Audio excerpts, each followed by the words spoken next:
Lorsqu'en 2021, le jeune producteur français François Pommes s'est attaqué au sujet Marilyn Monroe, personne n'a tenté de l'en dissuader. L'actrice, dont on commémore les 60 ans de la mort en ce jeudi, est une icône sans pareil, qui s'est éteinte à 36 ans après une vie presque romanesque, liée aux plus hautes sphères de l'État américain. Mais les secrets dans la vie de Marilyn Monroe n'ont pas commencé à sa rencontre avec la famille Kennedy, ni à sa liaison avec Yves Montand, bien au contraire, issue d'une famille difficile, avec une mère psychologiquement malade et un beau-père violent, la jeune femme n'a jamais su qui était son père biologique. À l'époque, sa mère, Gladys, enchaînait les liaisons sans lendemain, ne permettant pas à la jeune Norma Jean, son vrai nom, de comprendre de qui elle vient. Et si est ce mystère-là que François Pommes s'est mis en tête de découvrir, le nom du vrai père de l'actrice.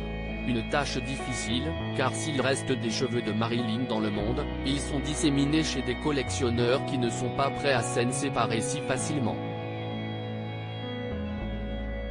Si le montant n'a pas été dévoilé, il semble d'ailleurs que pour récupérer 8 cheveux, il a dépensé plusieurs milliers d'euros.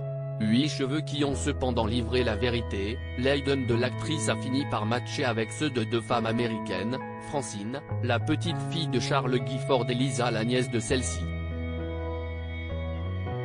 Charles Gifford, qui se trouve être l'un des petits amis occasionnels de Gladys, la mère de Marilyn.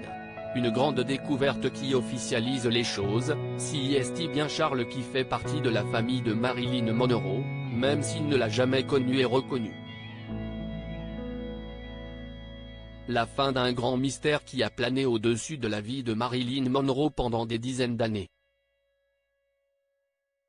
Peut-être un jour quelqu'un réussira-t-il à résoudre les autres et notamment comment est morte la jeune femme? Si le médecin appelé sur place 5 heures après le décès a parlé d'un suicide probable, rien n'a été établi ensuite, laissant courir les plus folles rumeurs, surtout lorsque l'on sait que son amant potentiel, John Fitzgerald Kennedy, a été assassiné un an plus tard.